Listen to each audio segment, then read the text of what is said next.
vas na drugom u seriji predavanja o starenju i o problemu smrti.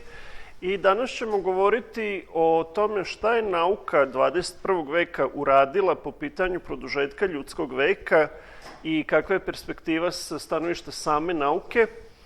Naravno, ja ću dati osvrt iz biblijske perspektive, jer to uvek radim. Dakle, sva moja predavanja prave spregu između duhovnosti i nauke i kao što to obično kažem na početku predavanja, ja govorim u svoje lično ime, iako sam univerzitetski profesor na Univerzitetu Alberta. Od strane mojih nadležnih sam zamoljen, pošto dakle, nisam evolucionista, pošto nisam materijalista, ateista, da se izjasnim da govorim u svoje lično ime. To pokazuje da u današnje vreme zapravo ne postoji sloboda mišljenja na univerzitetima, nažalost, iako bi univerziteti trebali da budu mesto gde se različita mišljenja sukobljavaju i upoređuju. Takođe, budući da je uglavnom moj rad, javni rad, cenzurisan, vrlo je teško doći do sredstava, grantova za istraživanja, tako da svako onaj koji u mogućnosti i ima želju da pomogne ovo što ja radim, prezentacije koje su na YouTube-u, isto tako pripremam jednu knjigu na engleskom jeziku o problemima teorije evolucije, može da uputi male donacije, 5 ili $20 na ovu adresu, dakle to je moja Patreon adresa, ili da me lično kontaktira na ovu e-mail adresu ovde. Dakle, ja ću samo u najkraćim crtama da ponovim o čemu smo govorili prošli put. Govorili smo o uzrocima starenja i to molekularnim mehanizmima koji su danas poznati kao uzroci starenja i naveli smo nekih 7 različitih uzroka starenja, tako da će to biti polazna tačka današnjeg predavanja i onda ćemo nastaviti naravno dalje sa tematikom šta je nauka 21. veka učinila da reši ovaj problem ili da rešava problem starenja.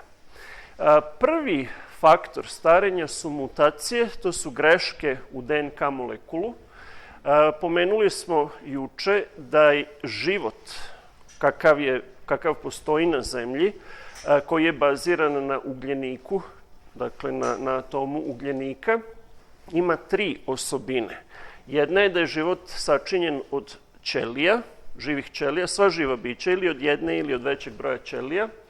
Druga osobina života je da je genetička informacija ili program za životne funkcije zapisan u molekulu DNK. I treća osobina je da sva živa bića, sve ćelije vrše metabolizam ili razmenu materije i energije sa svojom sredinom. Najbitniji za starenje su DNK molekul i ćelijska građa živih organizama. Znači, svi oni faktori koji oštećuju ćeliju i svi faktori koji oštećuju molekul DNK ujedno skraćuju život. Tako da svi ovi faktori starenja na neki način imaju veze bilo sa ćelijom i ćelijskim životom, bilo sa DNK molekulom. Mutacije su zapravo greške u prepisivanju DNK molekula. Prilikom svake deobe ćelija, svaka ćelija treba da nasledi kompletnu DNK i mašinerija ili DNK polimeraza, enzim koji vrši kopiranje DNK, on pravi jednu grešku na 1.000.000 slova.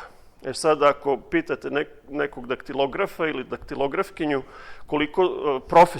koliko grešaka pravi kada kuca, ako napravi jednu grešku na 1.000.000, ja mislim ne postoji takva osoba toliko precizna. Obično ljudi prave jednu grešku na 1.000 ili na 2-3.000 slova. Međutim, iako su ove mašine, molekularne mašine DNK polimeraza toliko precizne, one ipak prave jednu grešku na 1.000.000 slova, što je za naše telesne ćelije otprilike nekih 6 do 7 grešaka po ćeliji. Tako da ove mutacije, nasumične greške ili promene DNK utiču na starenje. Drugi faktor starenja je telomeraza, zapravo nedostatak enzima telomeraze. u našim telesnim ćelijama, pošto su DNK molekuli linearni kod nas, dakle imaju krajeve, ti krajevi se zovu telomere. U našim ćelijama koje služe za razmnožavanje, telomere mogu da se prilikom svake deobe ćelija izduže zahvaljujući enzimu telomerazi.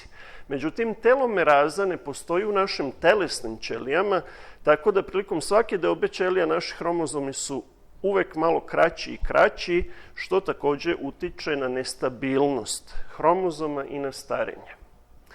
Treći faktor starenja su oštećenja usled slobodnih radikala, to su molekuli koji imaju aktivne hemijske grupe koje napadaju i oštećuju molekul DNK, pa prema tome se oštećenje usled slobodnih radikala svode takođe na mutacije, dakle dodatne mutacije.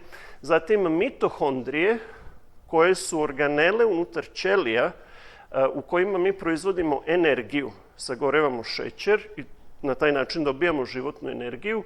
Oštećenja mitohondrijalnog genoma, takođe DNK postoji u mitohondrijama i usled slobodnih radikala čija je koncentracija povećana u mitohondrijama i oštećenja genoma u mitohondriji su ubrzana u odnosu na ostale naše gene. Konačno, gubitak matičnih ćelija je izuzetno značajan zato što su matične ćelije, o kojima ćemo danas više govoriti, embrionalne ćelije koje mi zadržavamo tokom celog života.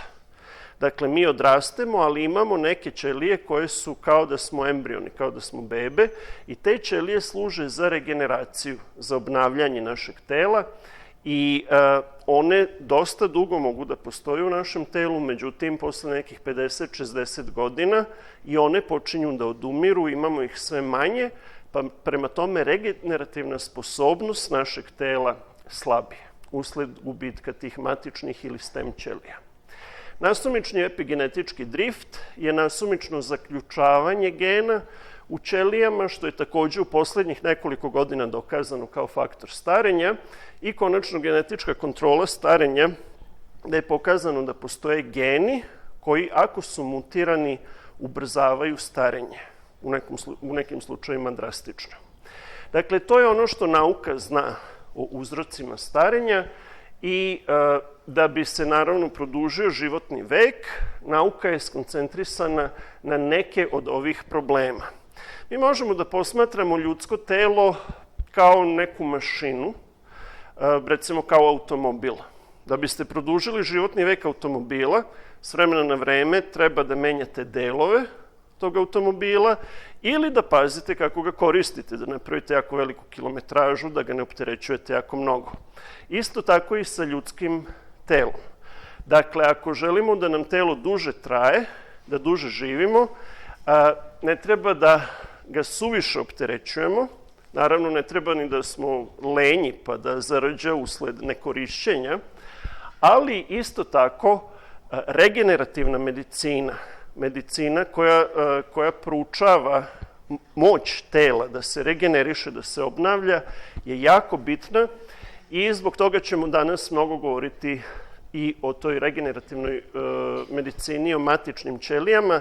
Dakle, mi smo daleko od večnog života. Nauka traga za produženjem života.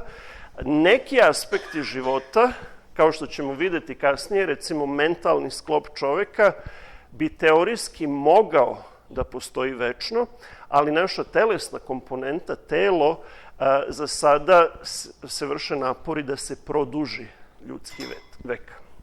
Mi smo pomenuli juče na kraju predavanja da Biblija takođe itekako mnogo govori o ljudskom veku, o smislu života i ono što je ljudima uglavnom nepoznato, kada govorimo o produžetku ljudskog veka, svi govore o fizičkoj aktivnosti, o zdravoj ishrani i tako dalje. Biblija ima jedan savet koji je upisan u 10 zapovesti, koji je srž, dekalog, 10 zapovesti je srž ljudske prirode, onakva kakva treba da bude po Božjoj volji, u skladu sa Božjom voljom. I 5. zapovest unutar dekaloga kaže: poštuj oca i mater svoju, da ti se produže dani na zemlji koju ti da Gospod Bog tvoj. Naravno, ljudi danas jako malo veruju, jako mali broj ljudi veruje da je Biblija nadahnuta od strane Boga, jako mali broj ljudi veruje da Bog postoji zapravo i zbog toga možemo da vidimo da, naravno, to je jedno od tumačenja da sve više i više mladih umire u današnje vreme, nažalost. Naravno, tu su mnogi drugi faktori.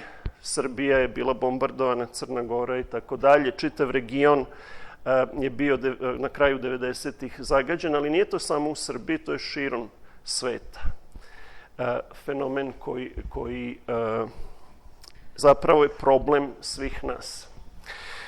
Ja sam bio ateista do svoje 21. godine i Bijelo dugme je bila jedna grupa, rock grupa koju sam voleo i pratio njihove albume i tako dalje.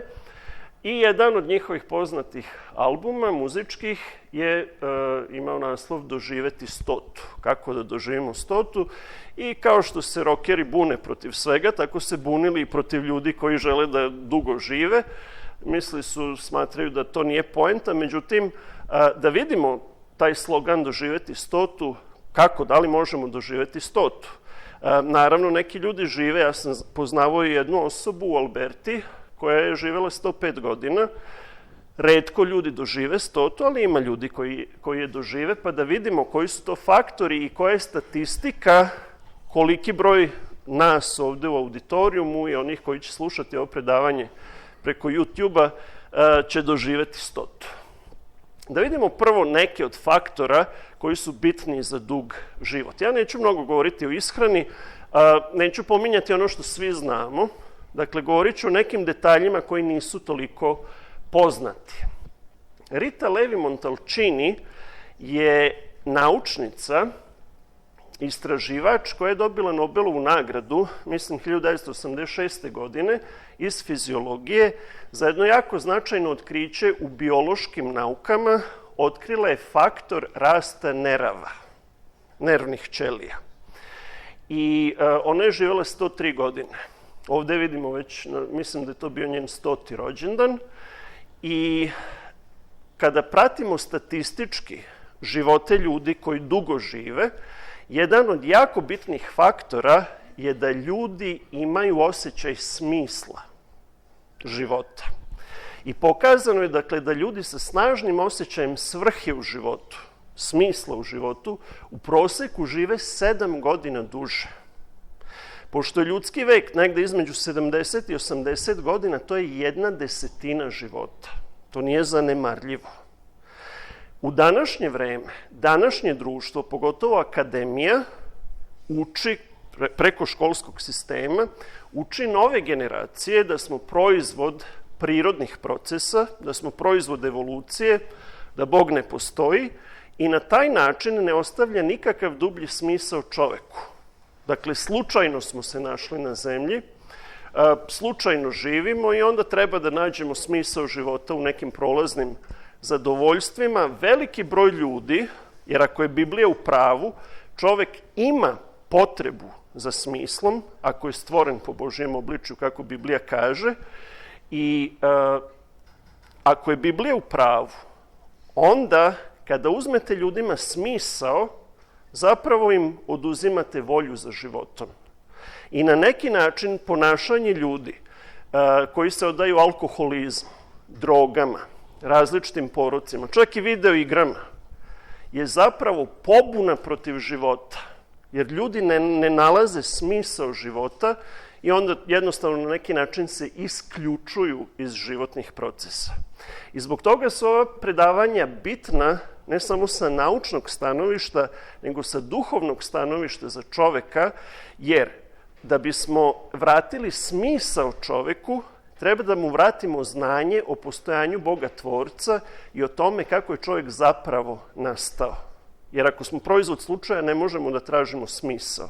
Ako smo stvoreni, onda Sveto pismo kaže koji je smisao čoveka. Tako da pronalaženje smisla života praktično može da vam produži životni vek. I to je nešto za šta ljudi često daju veliki novac, ako ga imaju, samo da žive nekoliko godina duže, a Biblija kaže da dođemo do izvora znanja, do Boga i da uzmemo to za badava.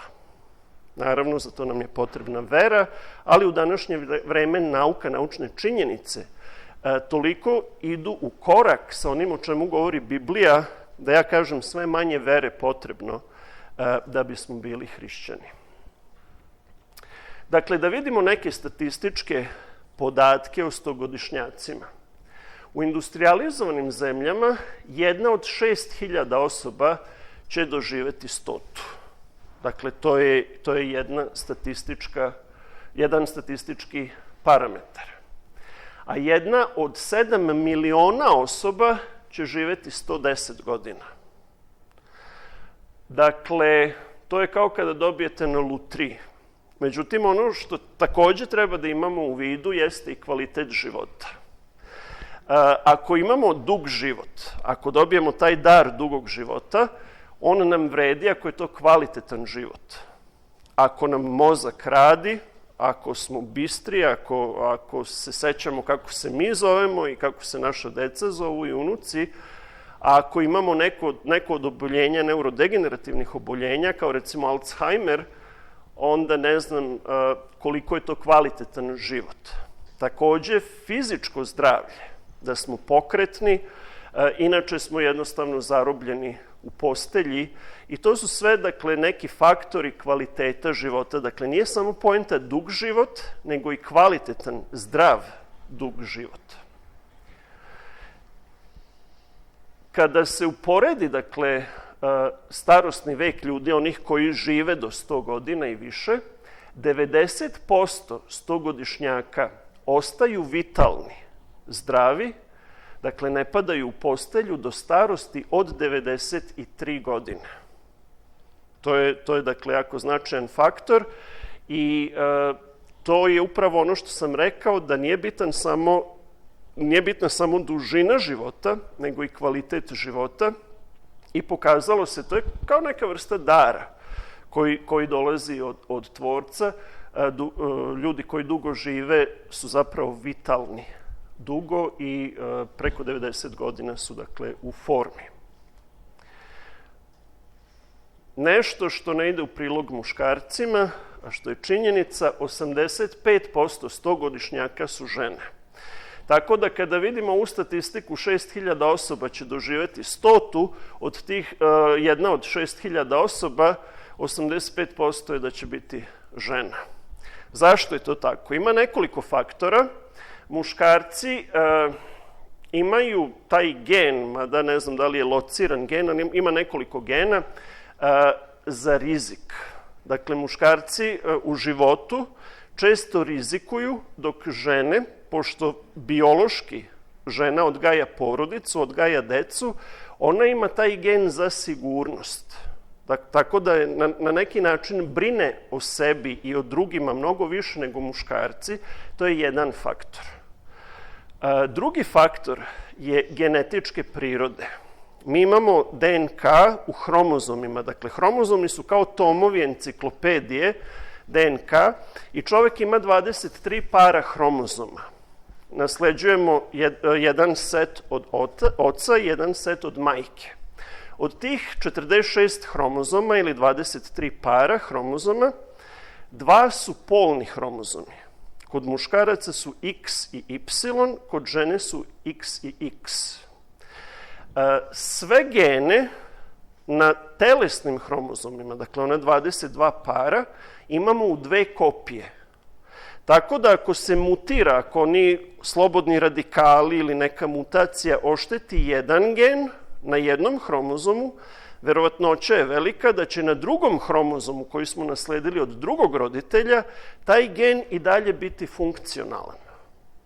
Međutim, kod polnih hromozoma na X hromozomu se nalazi veliki broj gena koji zapravo ne učestvuju u determinaciji pola, muško-žensko, nego su nam potrebni za život. I muškarci i žene imaju X hromozom. Ali žene imaju 2 X hromozoma.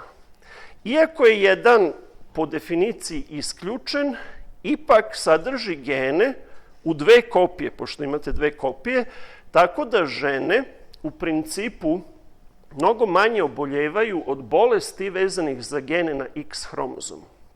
Muškarci imaju samo jednu kopiju i kada se mutacija desi na toj jednoj kopiji, onda dolazi do problema. Osim toga, muškarci imaju samo jednu kopiju Y hromozoma.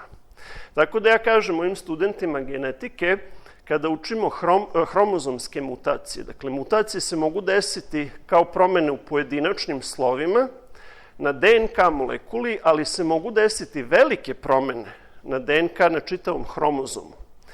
I neke od tih promena su, recimo, nedostatak čitavog hromozoma. Takve mutacije se nazivaju monozomije.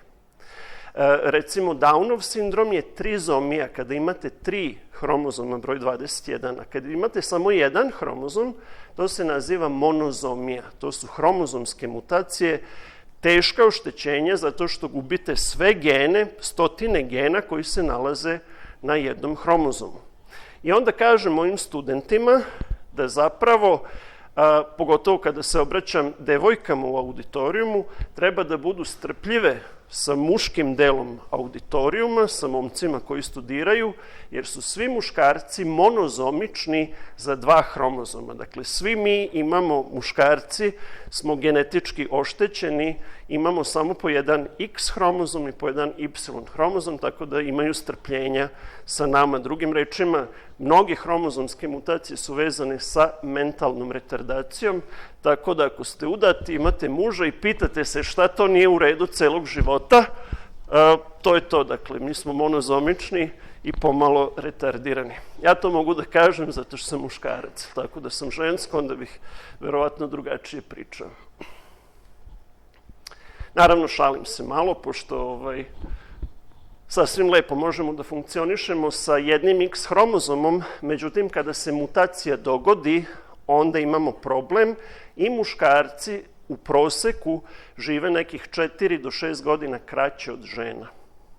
Upravo zbog monozomičnosti za hromozome X i Y. Moguće da ste čuli u javnosti, nedavno je preminuo jedan milijarder, bankar, David Rockefeller, u godini 101. Dakle, on je ispunio ovu devizu što je Bijelo dugme napisalo, kako doživeti 100. On je uspeo da doživi 100. I postoje mnoge teorije zavere, ja u njih neću ulaziti, pošto sam naučnik i baratam činjenicama koje su dokazane. Jedna od tih teorija zavere kaže da bankari, inače po prirodi, u svim tim teorijama zavere su zli ljudi koji su milijarderi. On je inače ostavio 3 i nešto milijarde dolara kada je umro, ali se često kaže da su milijarderi ti koji podupiru eksperimente, nekada i nedozvoljene, etički nedozvoljene eksperimente na produžetku ljudskog veka.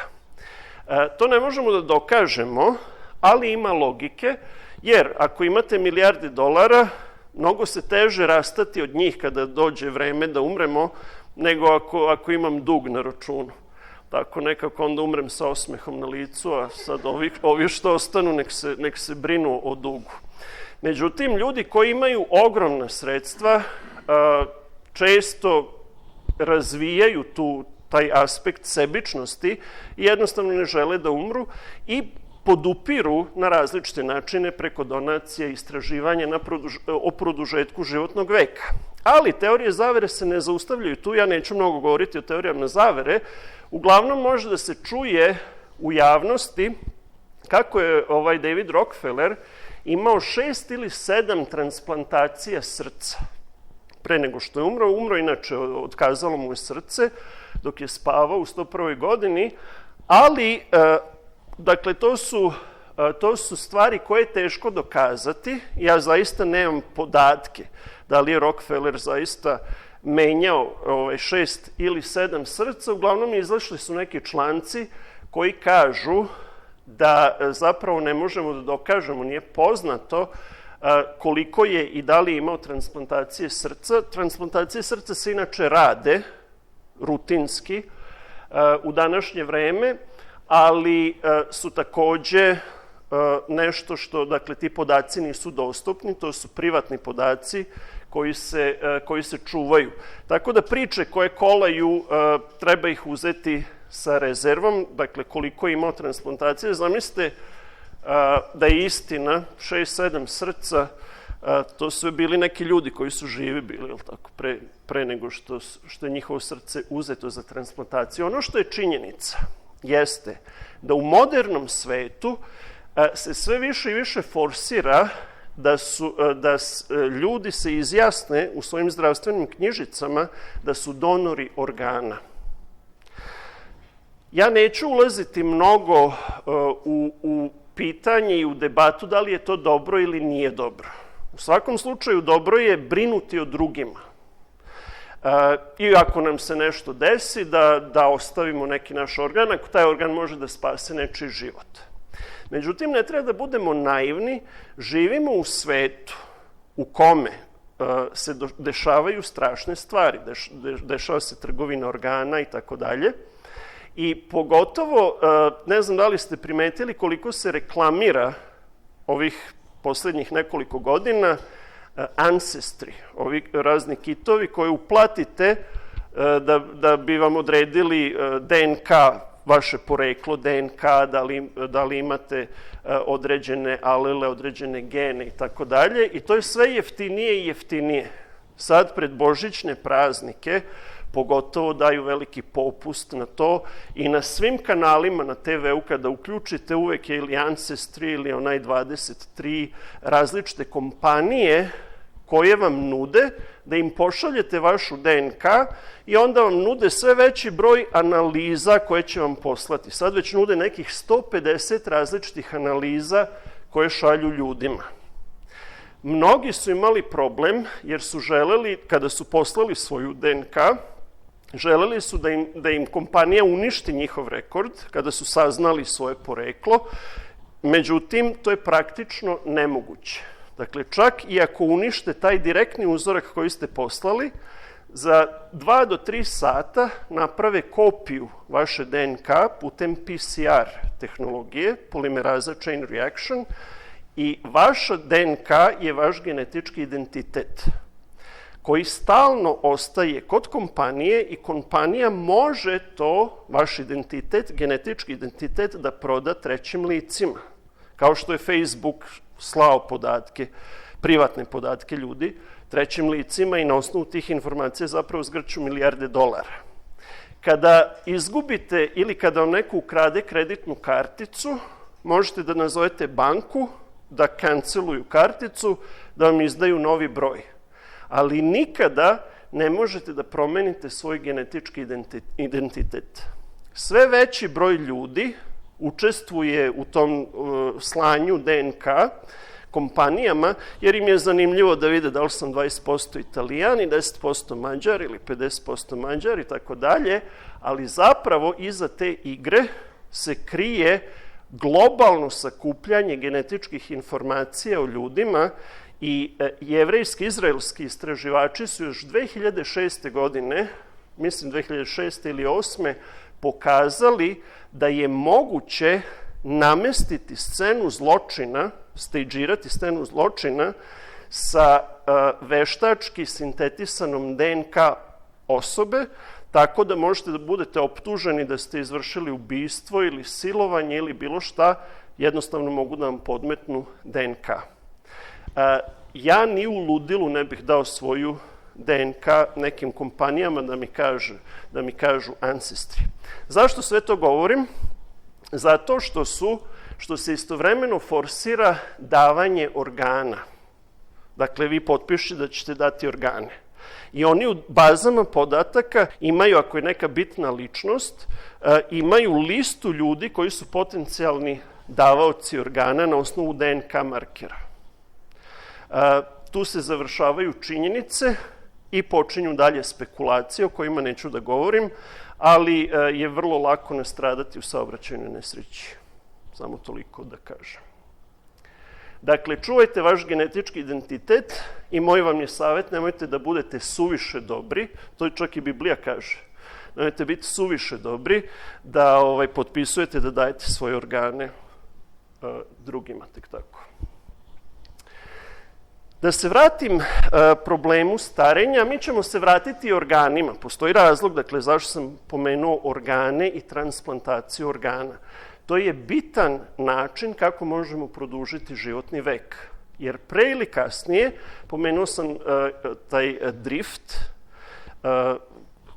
koji se događa u genima, zaključavanje i otključavanje gena, pre ili kasnije nam otkaže neki organ. Najlakši način produžetka životnog veka jeste da zamenite, da transplantirate organ kod koga se desio problem. Tako da jedan veliki deo ovih metoda u potrazi za večnim životom su metode kako da što efikasnije zamenjujemo organe.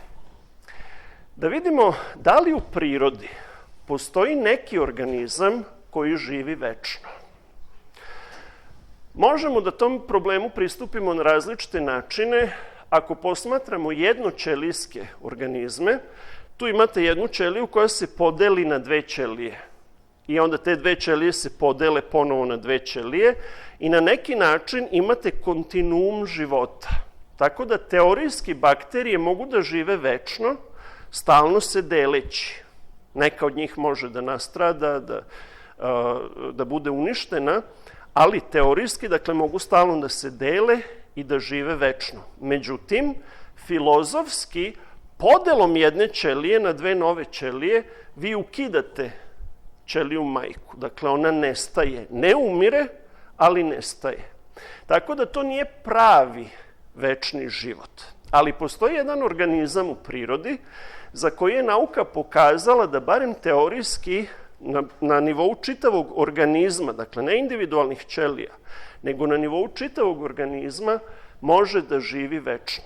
I to je jedna meduza koja se na latinskom zove Turritopsis meduza i što je zanimljivo kod nje, ovo je dakle životni ciklus meduze, na engleskom su jellyfish.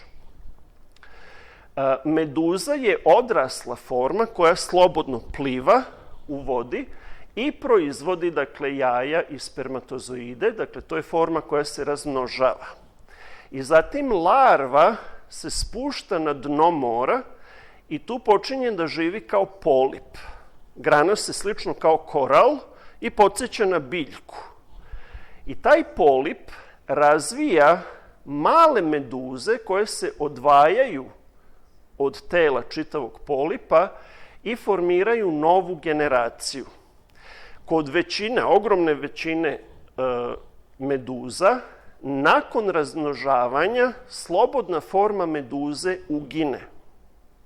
Međutim, kod Turritopsisa, ovako izgleda ta meduza, kod Turritopsisa je otkriveno da meduza može ponovo, ne da se razmnoži, nego može ponovo da dođe na dno, okrene se na drugu stranu i izrasta ponovo u polip.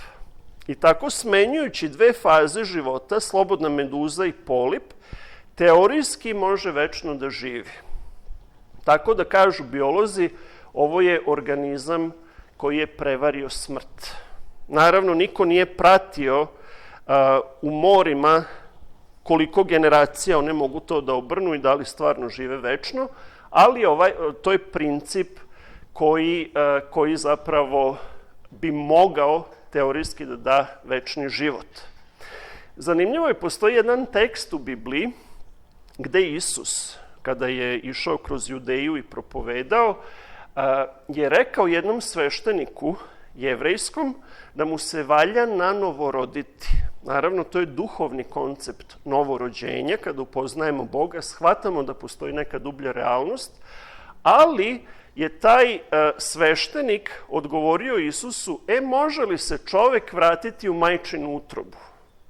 Drugim rečima, to bi bio koncept kada bismo kod čoveka mogli biološki da napravimo večni život, to bi bio koncept da postajemo odrasle osobe i onda da idemo unatrag u našem razviću, da ponovo postajemo deca.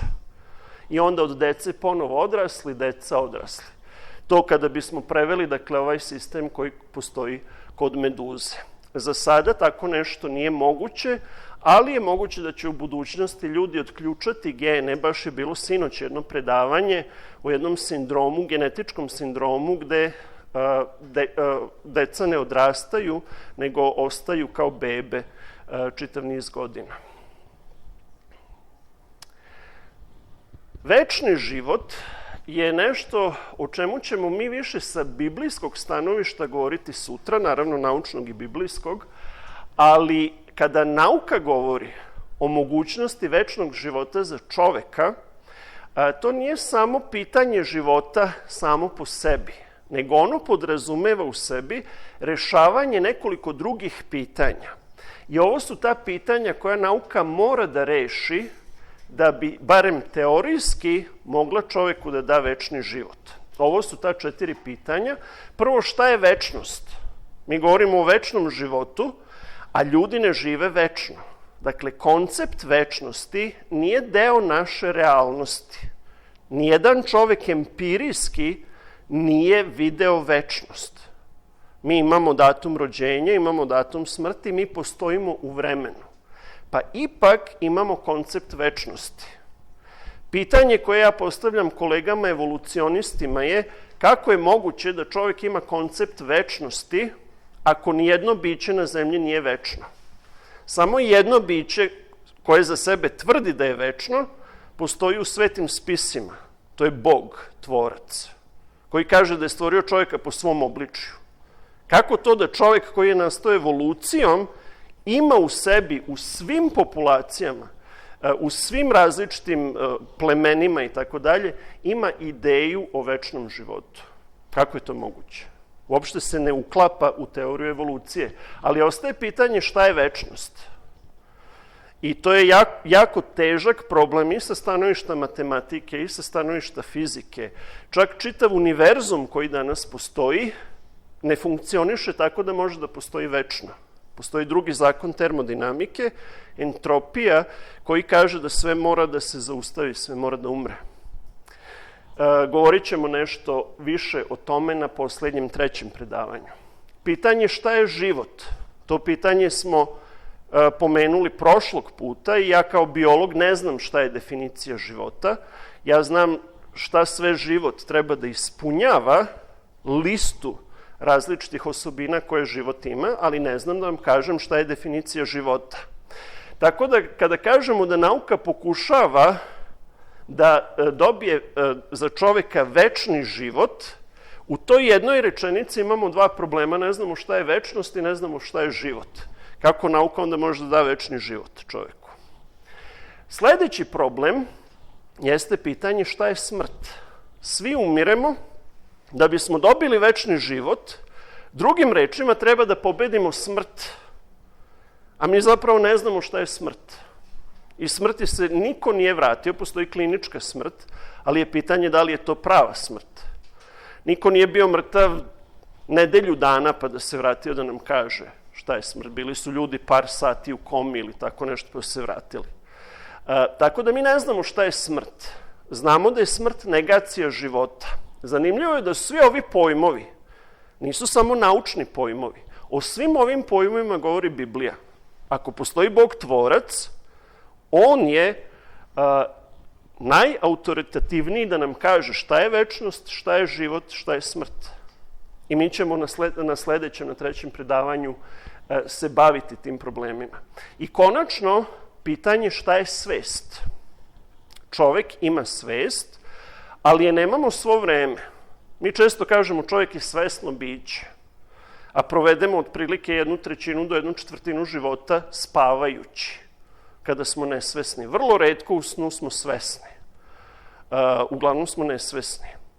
Čak i kada smo svesni, mi mislimo da smo svesni, a zapravo smo nesvesni mnogih stvari. Eksperimenti iz neurofiziologije su pokazali da ljudska pažnja ili svesnost je uzak ograničena. Čovek može da se fokusira i očima i pažnjom na samo jedan mali uzak spektar događanja, a svega ostalog nismo svesni. Recimo u mom vidnom polju šta je sa strane, tu je, ali uglavnom nisam svestan. Svestan sam onoga što izoštrim sa svojom mrežnjačom.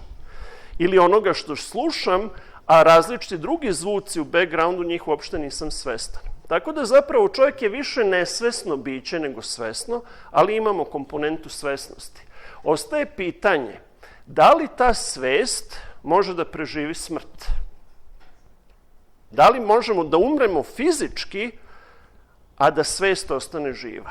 To je jedno od pitanja, jer ako je to moguće, onda bismo možda mogli da dođemo do neke forme večnog života, ne večnog života telesno, nego večnog života svesti. To su sve validna naučna pitanja na koja nemamo konkretne odgovore, ali su pitanja koje nas zapravo vode tim putem. Ako želimo da dođemo do večnog života, moramo da odgovorimo na ova pitanja. Da vidimo u kratkim crtama šta je nauka učinila po pitanju večnog života, koje korake je napravila. Verovatno ste čuli za pojam krionika. Dakle, krionika je jedna oblast, ja bih rekao pseudonaučna oblast, u kojoj kompanije nude da zalede u tečnom azotu na jako niskim temperaturama tela ljudi koji su tek umrli. Dakle, za samo nekoliko minuta im izvade krv i stavljaju ih u određene kanistere sa tečnim azotom, gde mogu da ostanu praktično neograničeno vreme. Međutim, naravno, ove kompanije naplaćuju svoje usluge veoma skupo, negde $100,000, ja mislim, po osobi da zamrznu čoveka u tečni azot. Zašto nude ovaj servis?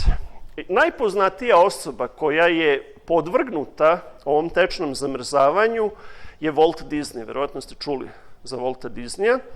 I on je zamrznut u tečnom azotu. Ideja je praktično ateistička, materijalistička. Materijalistička ideja kaže da ne postoji neki aktivni životni princip, nego su životni procesi zapravo bazirani na hemiji i na fizici. Tako da ako čovjek neposredno umre i ako zaledite njegovo telo, vi onda u nadi da će buduće istraživanja i napredak medicine naći lek za tu bolest od koje je osoba umrla, moći ćete da revitalizujete osobu, da je vratite u život, da je izlečite i na taj način dobijate večni život. Dakle, to je ideja. Ako materijalizam nije u pravu, ako je ideja primarna, a materija sekundarna, onda je ovo čisto bacanje novca, jer Biblija kaže da se duh vraća Bogu koji ga je dao, a telo se pretvara u prah. Prema tome, ako pokušate to telo da oživite, ne možete bez Boga da ga oživite, jer je životni duh kod Boga. Za ovaj biznis je neophodno da bazirate svoju životnu filozofiju na materijalizmu. Da vidimo kako to zapravo radi. Ovo su, dakle, ti termosi, kanisteri u koje stavljaju ljudska tela. Crteži su u pitanju, dakle, neće biti jako grafički, ali otprilike ovako osobu koja umre. Sada su, u poslednjih par godina se ide na to, pošto je eutanazija dozvoljena u nekim zemljama, mislim uključujući i Kanadu, se ide na to da ljudi koji su pred smrt isto mogu da se podvrgnu ovom, dakle, još praktično dok su živi, da ih onesveste i da ih stave u ovo stanje, da im izvade krv i da ih polože u tečni azot. Što bi im dalo veće šanse sa stanovišta materijalizma da kasnije budu revitalizovani, nego ako se proces radi nakon smrti. Ja vidite kako izgledaju ti kanisteri, otprilike ne znam koliko, 6 osoba ili 4 osobe može da stane u jedan kanister, onda se tečni azot napuni, to je minus 200 i nešto stepeni Celzijusa, praktično staju sve životne radnje, ali ono što je posebno zanimljivo jeste, ovo je jako skupo da celo telo umočite u azot, pa onda neki ljudi koji su na budžetu, znate, uvijek ima ljudi koji bi hteli ove tretmane za bogate, ali su na budžetu, nude i za takve ljude jedan paket specijalni, samo da vam odseku glavu i onda poređuju glave u kanister i je bitno da glava ostane, a telo ćemo napraviti veštački. Tako da ima dakle i kombinacija da se između ovih tela poređa red glava isto unutra u kanistere. Kada pričamo o ovoj ideji o čuvanju tela za večnost ili za neko nedogledno vreme, to nije nova ideja. Stari Egipćani su imali tu ideju, je li tako? Pravili su sarkofage u koje su sahranjivali kraljeve i velikodostojnike i takođe su radili mumifikaciju. Mumifikacija je izuzetno napredna tehnologija koju su oni imali pre 3-4 hiljade godina da sačuvaju telo od raspadanja koliko toliko, ali verovatno su imali istu, oni imaju vrlo kompleksnu teologiju i knjigu mrtvih u staroj egipatskoj civilizaciji i razlog zašto su oni želeli da očuvaju telo. Su smatrali da fizički telo mora biti očuvano da bi dobili večni život. I zbog toga su radili mumifikaciju. Naravno, nisu znali za tečni azot. Da su znali za tečni azot, onda bi oni umakali ljude u tečni azot za $100.000.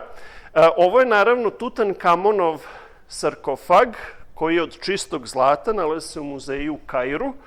I kada otvorite taj zlatni sarkofag, koji ima neprocenjivu vrednost, unutra u tom zlatnom sarkofagu ćete vidjeti kako Tutankamon izgleda nakon nekih 3.500 godina, nije baš u najboljem stanju. Imali su nadu u večni život, ali ta nada u večni život iz naše perspektive nakon 3000 godina nije baš urodila plodom. Što jeste, na neki način je Tutankamon postao besmrtan. Jer svi znaju o Tutankamonu. Zamislite, jedna osoba koja je živela pre 3.500 godina, znamo o njemu lično, znamo o njegovom životu i tako dalje, ali mu to nije vratilo život. Kada pogledate strukturu njegovog tela i pročitate Bibliju, 1. Mojsijeva, 3. glava, 19. stih, onda Biblija daje prilično jasno i precizno objašnjenje šta je smrt. Pogledajte Tutankamona, pogledajte šta kaže Biblija. Jer si prah i u prah ćeš se vratiti. Dakle, to telo je jednostavno pretvoreno u prah. Ono i dalje ima konzistenciju, ali je to zapravo prah koji apsolutno ne može sa stanovišta materijalističke nauke da se vrati u život. Drugi problem koji imamo sa večnim životom jeste taj da mi znamo da naše polne ćelije imaju potencijal za večni život tako što prenose život kao štafetu iz generacije u generaciju. Ali naše telesne ćelije, one umiru. Dakle, u njima ne radi telomeraza i neki drugi faktori koji čuvaju stabilnost DNK molekula i zbog toga mutacijama se naša tkiva narušavaju. Mi donekle možemo da produžimo životni vek time što imamo matične ćelije ili stem cells i te matične ćelije mogu da se koriste u regenerativnoj medicini. Drugi način kako vi možete ove telesne ćelije da kopirate na sličan način kao što se koriste polne ćelije za sledeću generaciju, jeste kloniranje. Verovatno ste čuli za kloniranje.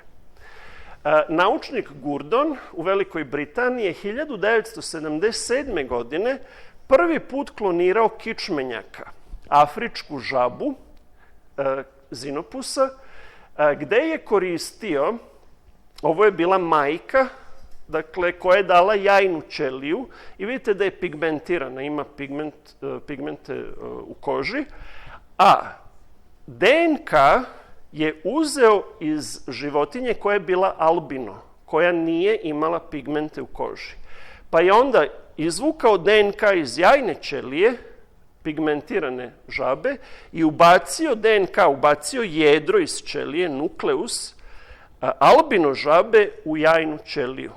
I onda je aktivirao produkciju i vidite, dobio je čitav niz albino žaba. Dakle, iako je majka davalac jajne ćelije, ona je pigmentirana, svo potomstvo je albino. Na ovaj način, kloniranjem, mi možemo da napravimo identičnu genetičku kopiju jedinke, individue. Međutim, to je donekle put prema večnom životu, jer teorijski vi možete da klonirate osobu nekoliko puta, ali je samo fizički zapravo pravite njene kopije. Ne mentalno, to nije ista osoba, to je samo klon. To je genetička kopija.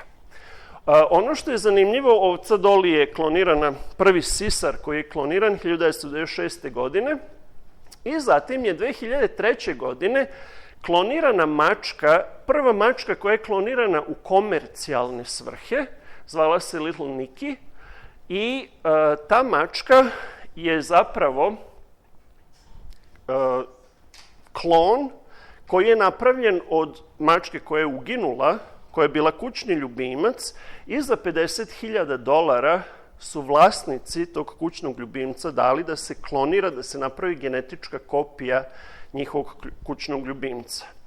Kloniranje je na neki način put prema večnom životu, ali kod čoveka nije dozvoljeno reproduktivno kloniranje, dakle ne možemo da pravimo kopije, bar u civilnoj nauci, ljudi. Ono što je kod čoveka dozvoljeno jeste da se radi kloniranje u prve 2 nedelje života i onda se embrioni ubijaju. To je u velikom broju zemalja dozvoljeno, uključujući i Kanadu.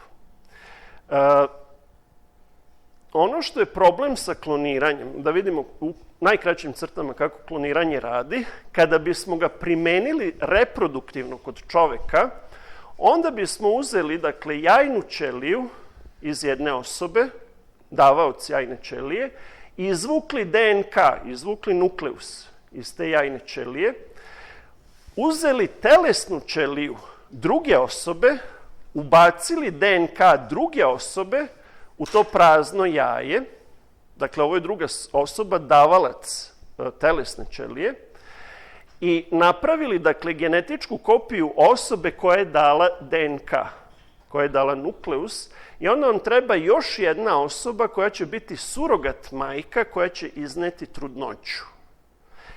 I rađa se genetička kopija osobe koja je davalac DNK. Ja kažem mojim studentima, kada bismo ovo radili kod čoveka, teorijski, ako ste žensko i ako znate citologiju i embriologiju, možete da uzmete vlastitu jajnu ćeliju, možete iz vlastite jajne ćelije da izbacite DNK, da uzmete vlastitu telesnu ćeliju, iz te telesne ćelije prebacite vašu kompletnu kopiju DNK u praznu jajnu ćeliju i ako ste spretni ili sami sebi ubacite rani embrio u matericu ili zamolite nekoga da to uradi za vas i nakon 9 meseci rodite sami sebe. Dakle, imamo tu tehnologiju da rodimo sami sebe ako smo žensko. Ali to je samo genetička kopija. I to je samo teorijski, jer sećate se da smo pomenuli pitanje šta je svest. Drugim rečima, šta je duša. I to ne znamo za čoveka, jer ovakvi eksperimenti se zaustavljaju nakon 2 nedelje života. Ali u svakom slučaju, eto, to je jedan od pokušaja nauke, šta barem teorijski nauka može da uradi po pitanju večnog života. I onda možete da ponovite to kloniranje. Da se vratimo organima, teorijski, dakle, ja nemam apsolutno nijedan podatak, činjenicu, ali teorijski. Ako napravite vlastiti klon, platite, recimo, treba možda $1.000.000 da platite laboratoriju i ekipu da uradi kloniranje. To nije neka velika para, danas baby boomers uglavnom mogu to da priušte sebi. Možete da napravite teorijski vlastiti klon, koji će naravno biti mlad i odrastati i imati mlade organe koji su identični genetički vašim organima koji su dotrajali.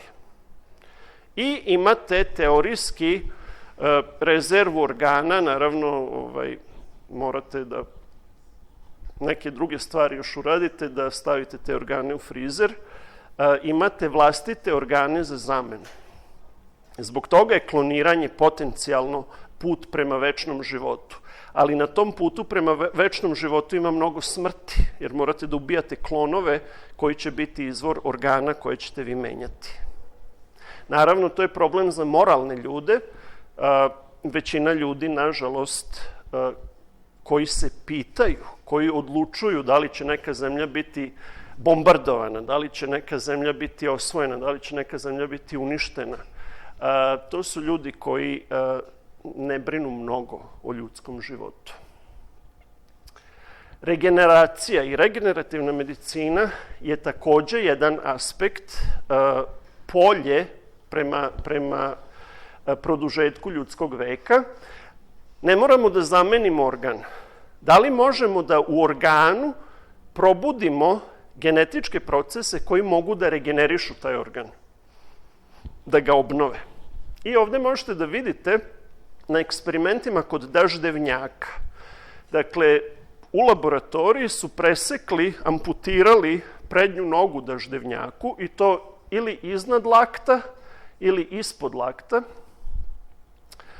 I ti daždevnjaci su u nekom periodu od 2 do 3 meseca potpuno regenerisali čitav ekstremitet.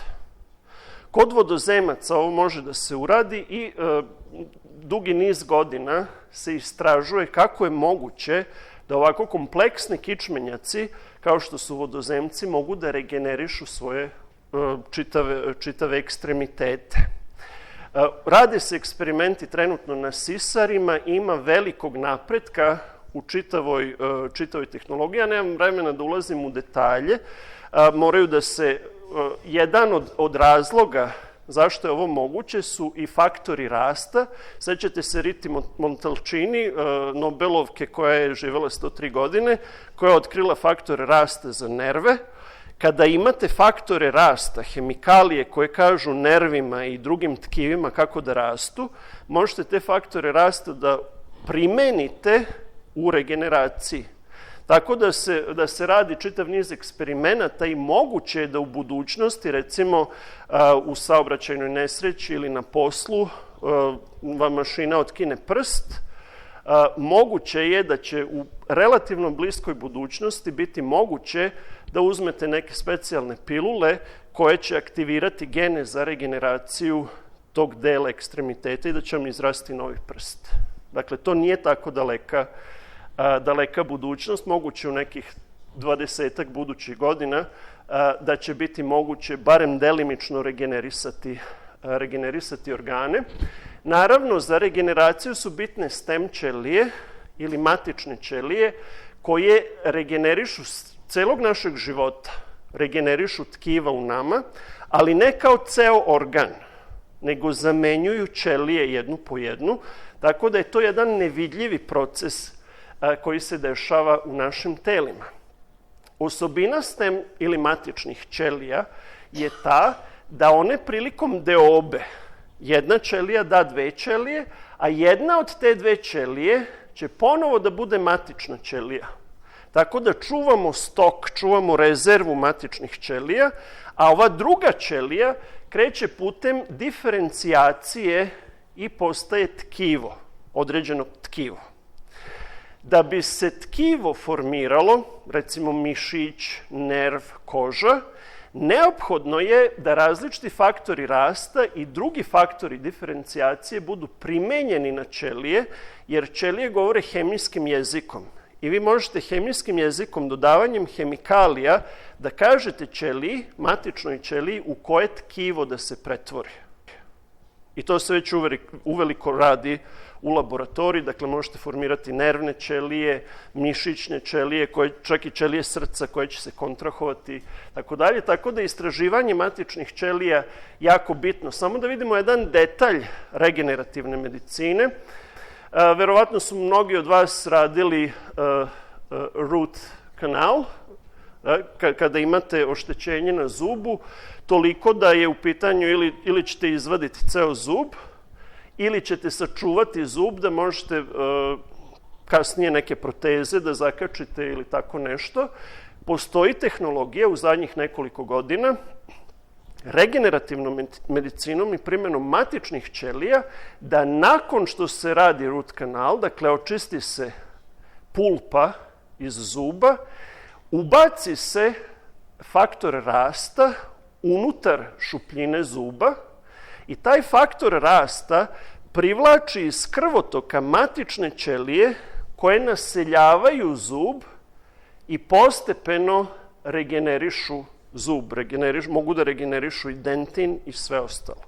Tako da regenerativnom medicinom će uskoro biti moguće da se regenerišu zubi. Ne samo to, mnoga druga tkiva. Vi znate da može da se radi transplantacija kose, naročito aktuelno za muškarce koji ćelave kao proces starenja. Dakle, to su regenerativna medicina radi po principu zamenjivanja delova. Dakle, kao kod automobila možete da imate old-timer, ali glancate delove, zamenjujete delove i na taj način možete da produžite životni vek, isto tako i kvalitet života.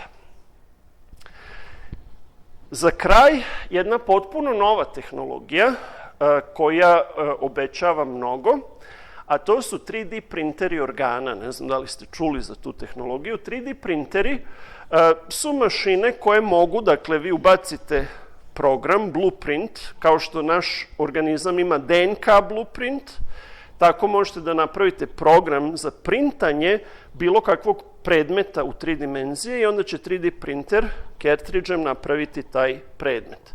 Postoje čak danas 3D printeri koji mogu da otprintaju kuću. Dakle, napravite projekat kuće i ogromni 3D printeri mogu da vam otprintaju kuću. To je još uvijek jako skupa tehnologija, ali u budućnosti će vjerojatno biti sve jeftinija. Dakle, construction sites će sve manje biti kao što danas izgledaju, nego će jednostavno doneti veliki printeri, otprintaju vam kuću i odu, printaju drugu kuću. Isto tako, prosto neverovatno, mogu da se printaju organi. Kako otprintati organ? Dakle, ponovo je u pitanju zamenjivanje delova, ali ne morate da idete protiv etike, ne morate da gajite svoje klonove, da ih ubijate, da koristite njihove organe ili nesrećne ljude, da im namestite saobraćajnu nesreću, pa da im uzmete organe, nego možete da otprintate, dakle, to je samo tranzicija, tako, svi smo u tranziciji, možete da otprintate organ i u budućnosti, ne tako dalekoj budućnosti, verovatno će bolnice imati printere organa. Ovde možemo da vidimo prvo srce koje je otprintano. Izraelski istraživači ove godine, u aprilu 2019. su po prvi put 3D printerom otprintali ljudsko srce, ali je malo, kao za zeca. I ovde vidimo to srce, kako izgleda. Naravno, postoje problemi. To srce još uvijek ne može pravilno da radi, da vrši kontrakcije, ali su po prvi put uspeli čak i krvne sudove koji dovode kiseonik do srčanog mišića, uspeli su čak i njih da otprintaju. Kako to izgleda? Dakle, kako to izgleda? U kratkim crtama ću objasniti. Ovde vidimo, dakle, morate da stavite, ovo je printer, mašina koja printa. Cartridge su matične ćelije koje se dizajniraju tako da su po genetičkom blueprintu osobe za koju treba da otprintaju organ i stavite ih u jedan fiziološki rastvor u kome one printaju organ. Za sad organi pune veličine još uvijek ne mogu da se printaju, rade se probe na malim organima i ovde vidite izbliza kako izgleda printanje jednog organa. Cartridge u ovom slučaju su ćelije. I te ćelije su u rastvoru različitih boja, tako da različita tkiva, različiti tipovi ćelija se menjaju i printaju se tačno na mestu gde treba da budu u organu. Da li treba da bude nerv, da li treba da bude onaj epitelijum kapilara, da li treba da bude mišić. I na taj način se sloj po sloj organa printa. A evo kako radi ta tehnologija, morate da imate personalizovani hidrogel, dakle neki matriks, neku osnovu, i to se radi tako što se od osobe uzme masno tkivo. Iz tog masnog tkiva, dakle nema imunog odgovora, nema odbacivanja, iz masnog tkiva se napravi taj hidrogel i zatim se uzimaju matične ćelije iz tkiva koje mogu da se genetički modifikuju, kazat ću par reči o genetičkoj modifikaciji, i zatim se sve to, te formulacije stavljaju kao cartridge i možete da otprintate organ. Ova tehnologija je tek u povoju, mogu da se printaju bubrezi, srce i neki drugi organi, ali ono što za sad može da se uradi, ne da se otprinta ceo funkcionalni organ, možete da otprintate neki deo, kao zakrpu, znate, nekad na biciklovima kad nismo imali novaca, pa onda probuši se guma, pa ne kupimo novu gumu, nego nalepimo zakrpu, ima to i sad još uvek peć. Stavite na gumu, tako isto peć za srce. Ako imate infarkt miokarda, deo mišića srca je oštećen, to se odstrani, možete da stavite peć koji je 3D printovan. Dakle, za sad ne čitavi organi, ali možemo dakle da krpimo organe. Dakle, nauka ide napred po tom pitanju. Postoji koncept novog srca u Bibliji, dakle, pomenuo sam i onog milijardera koji je navodno imao nekoliko transplantacija srca, međutim, postoji novo srce, biblijski koncept koji možete da pročitate u Jezekiji, u Starom Zavetu, 11. glava, 19. i 20. stih, gde Bog kaže: i daću im jedno srce i nov duh metnuću u njih. Bog kaže da je život kombinacija materije i duha. I on je vlasnik duha i on zna kako da revitalizuje život. Daje i materiju, daje i duh. I pazite šta kaže tekst. Na ovo verovatno teolozi nisu obratili pažnju do vremena kada su počele transplantacije srca u 20. veku. I izvadit ću iz tela njihova kameno srce. Uglavnom se ovo tumači kameno srce kao srce koje odbacuje Božji zakon, ali sasvim je moguće da ima fizičku komponentu. Kaže Bog: izvadit ću iz tela njihovog kameno srce i daću im srce mesno, da bi hodili po mojim uredbama i držali moje zakone, izvršavali ih, i bit će mi narod i ja ću im biti Bog. Problem čoveka i problem ljudske večnosti, odnosno gubitka večnosti, je u tome što smo prekinuli vezu sa Bogom, koji je kao preduslov ljudske pozajmljene večnosti dao da moramo da poštujemo Božje zakone. Zakone ljubavi koji su izraženi u dekalogu. I sasvim je moguće, dakle, da ovaj tekst tumačimo i bukvalno, gde Bog zapravo ovde govori, ako čitate šta piše, ako niste opterećeni različitim konceptima i čitate šta piše, ovde Bog piše da će napraviti transplantaciju srca kod čoveka, tako? Izvadit ću iz tela njihova kameno srce. Ne kaže da će im promeniti srce. Kaže da će izvaditi srce.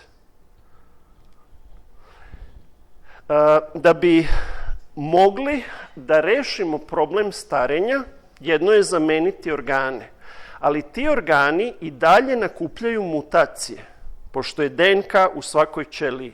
Da bismo zaista dobili večnost, moramo da pobedimo mutacije. U današnje vreme imamo tehnologiju za pobedu nad mutacijama.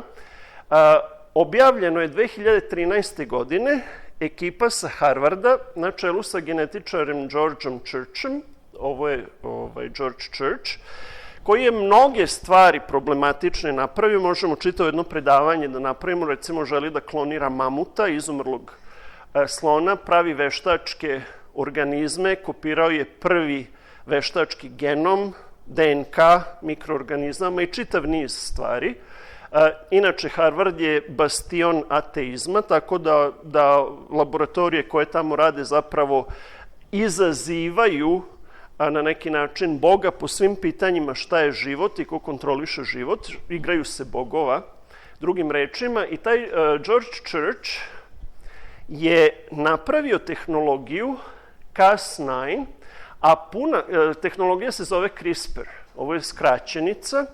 A ako želite da znate šta CRISPR znači, ovde piše RNA-guided Cas9 nuclease derived from clustered regularly interspersed short palindromic repeats. CRISPR.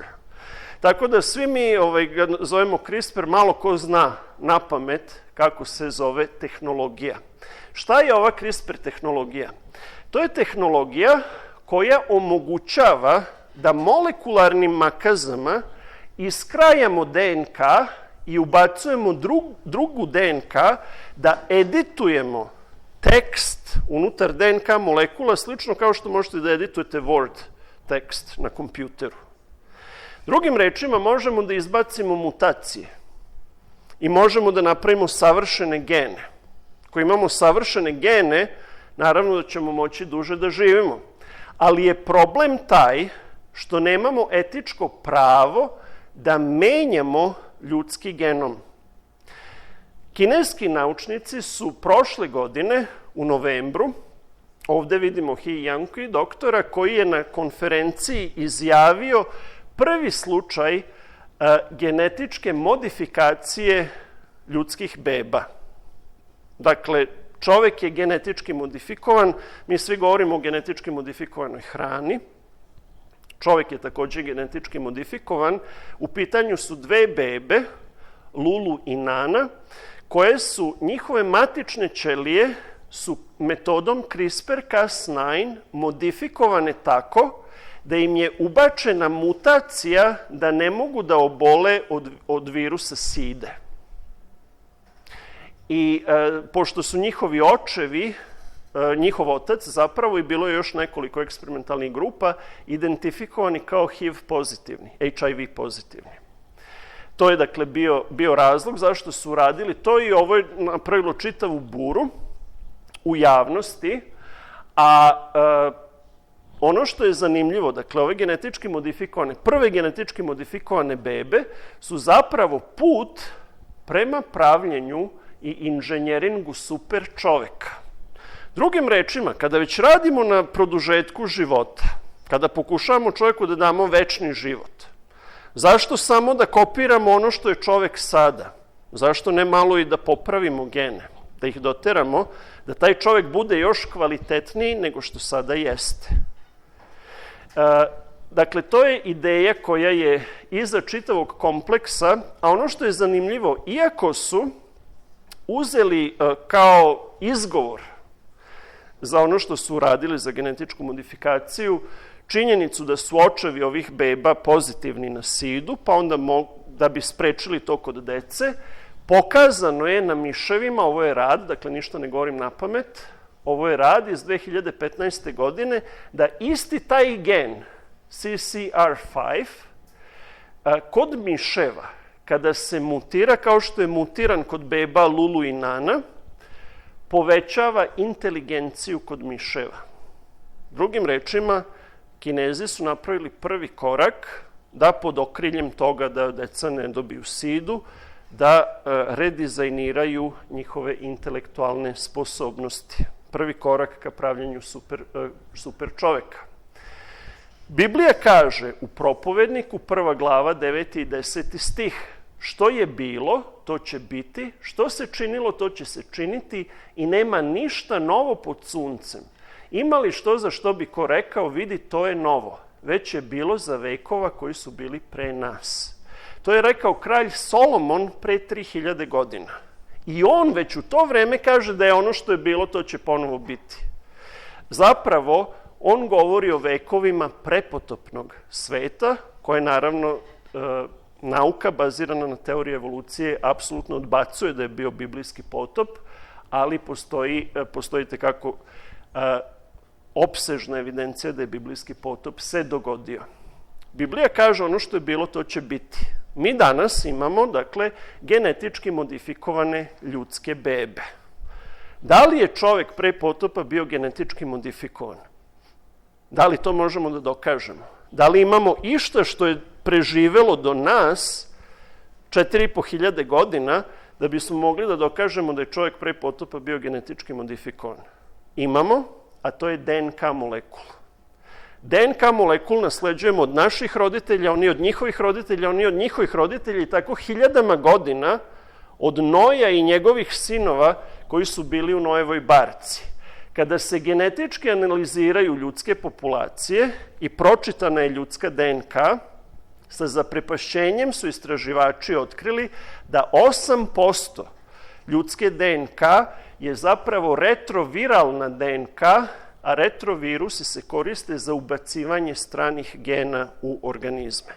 Mi ne možemo dokazati da je ovo bila veštačka genetička modifikacija, ali sada imamo naučni, materijalni dokaz da smo svi mi, čiji su preci preživeli potop, genetički modifikovani. Dakle, nisu samo Lulu i Nana. Svi ljudi koji danas žive su već genetički modifikovani. Mi imamo 8% gena koji nisu ljudski u našim telima, retroviralni geni. Prema tome, ono što je bilo, to će ponovo biti, a Isus je rekao kao znak njegovog drugog dolaska u Matejevom evanđelju 24. glava 37. stih je rekao, jer kako što je bilo u vreme Nojevo, u vreme potopa, tako će biti i dolazak Sina čovečijeg. On je za sebe najradije govorio da je sin čovečiji. Čovečanstvo mu je bilo jako drago, iako je Božji sin. I kaže, tako će biti njegov drugi dolazak, kao što je bilo u vreme potopa. Mi danas znamo da smo svi genetički modifikovani i Bog je stao na kraj toj tehnologiji prepotopnoj. U današnje vreme smo ponovo počeli genetičku modifikaciju čoveka. Ono što je problem kada čovek, bezbožni čovek, pokušava da se igra i da produžava životni vek i da možda da čoveku večni život, jeste taj što se igramo sa stvarima koje ne poznajemo.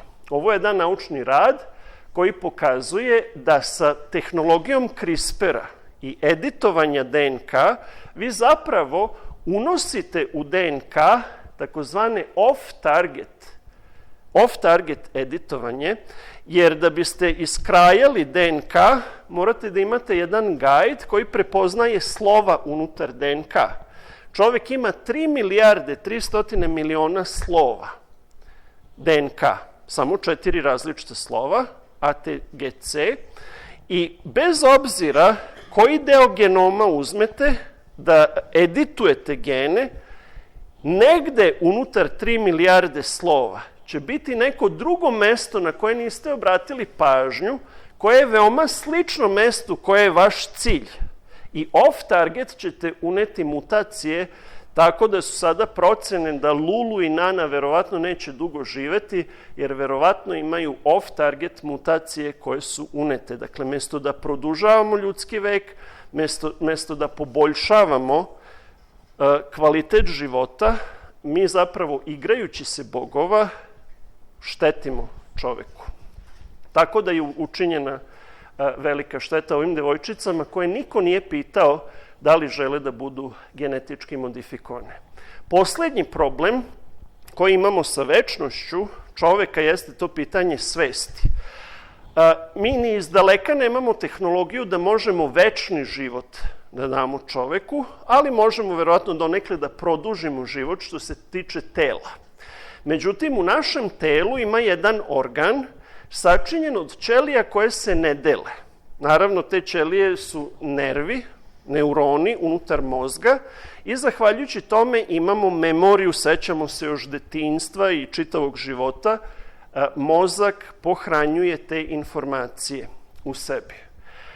Često mozak može da preživi duže, jer neki drugi organi otkazuju, mozak bi mogao da živi, ali mi moramo da umremo. I zbog toga su neki jadnici rekli, ajde, ništa su na budžetu, ajde samo da odsečemo glavu, da je stavimo u tečni azot, a za ostalo telo nije bitno. Međutim, u različitim oblastima nauke se rade različiti eksperimenti, tako da se radi na tehnologiji, da ako ne možemo fizički da sačuvamo ljudsko telo, ajde da probamo da prebacimo memoriju sa mozga čoveka na čipove, na kompjuter i da taj čovek, drugim rečima, sa fizičkog aspekta, duša tog čoveka živi na hard disku kompjutera. I onda možete da napravite 2-3 kopije, možete da ga stavite online i drugim rečima postajemo bogovi.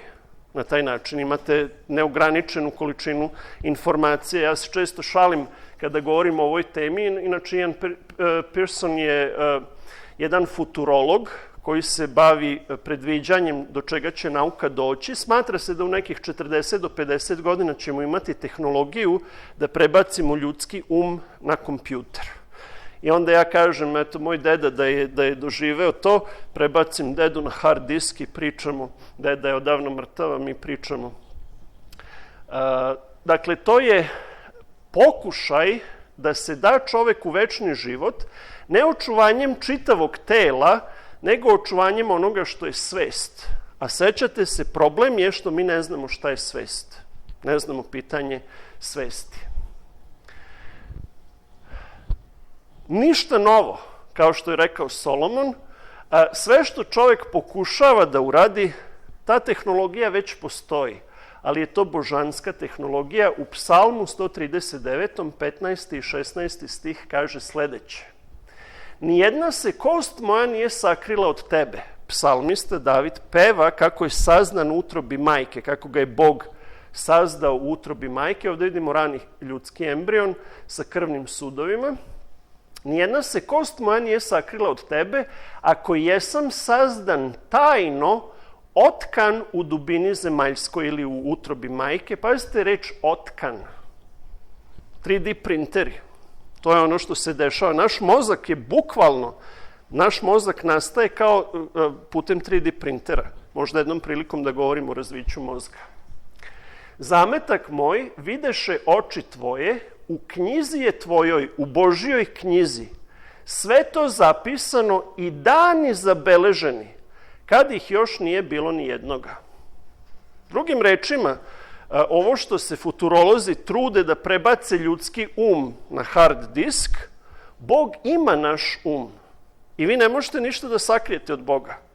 Postoji privacy, tako svi mi imamo naše tajne, ali pred Bogom nema tajni. Dakle, Bog zna apsolutno sve o nama, jer ima direktan pristup našem čak i pre nego što smo rođeni. Naravno, ovde se postavlja pitanje da li onda imamo slobodu izbora, to je filozofsko pitanje i možemo u pitanjima i odgovorima da govorimo o tome. Apsolutno imamo slobodu izbora, ali Bog zna naš izbor unapred. I taj izbor je unapred zapisan u knjizi života. Tako da sve ono što nauka pokušava da uradi, Bog ima tu tehnologiju. I Bog govori da će vaskrsnuti ljude u poslednjim trenucima istorije. Dakle, čak i kada bismo mogli produžiti životni vek onih koji su danas živi, u ovoj ekipi ovde samo sam ja još živ, majka, ujak i baka, dakle, svi su mrtvi. Ako možda možemo da produžimo životni vek onima koji su još živi, šta ćemo sa hiljadama i hiljadama ljudi i stotinama generacija koji su mrtvi? Da li za njih ima ikakve nade? I o tome ćemo govoriti na trećem predavanju, gde Bog, možemo pročitati u Jovanu, 3. poglavlje, 16. i 17. stih, jedan od najpoznatijih tekstova u Bibliji, Bog obećava večni život. Pazite, nauka se trudi da dostigne večni život, a Bog obećava taj večni život zabadava. Jer Bogu tako omilje svet, da je i Sina svojega jedinorodnog dao, da nijedan koji ga veruje ne pogine. Ovde imamo jedan problem. Ljudi koji ne veruju ne mogu po Bibliji da dobiju večni život. Jer morate da verujete Bogu da će vam dati večni život. Ako ste ateista, otpisani ste, zbog toga se ulažu ogromna sredstva da što veći broj ljudi budu ateisti. Jer na taj način ste otpisani. Ne znam da li volite tu seriju Otpisani i povratak otpisanih. Ja se nadam da će biti povratak otpisanih, da će mnogi ljudi shvatiti činjenice i vratiti se Bogu da ne bi bili otpisani. Dakle, ja sam za povratak otpisanih. Mislim da je ta serija bolje snimljena nego Otpisani. Jer Bog ne posla Sina svojega na svet da sudi svetu, nego da se svet spase kroz njega. Dakle, Bog kaže da oni koji veruju onome što je Bog učinio za čoveka, da imaju večni život. Prema tome, ne moramo ništa da se trudimo, da izmišljamo printere organa, da stavljamo ljude u tečni azot. I ako umremo, možemo da živimo, ali nam je potrebna vera. Dakle, na čemu treba da radimo da bismo dobili večni život, jeste naša vera. Kako se radi na veri, o tome ćemo govoriti na trećem predavanju. Ja vam se zahvaljujem na pažnji.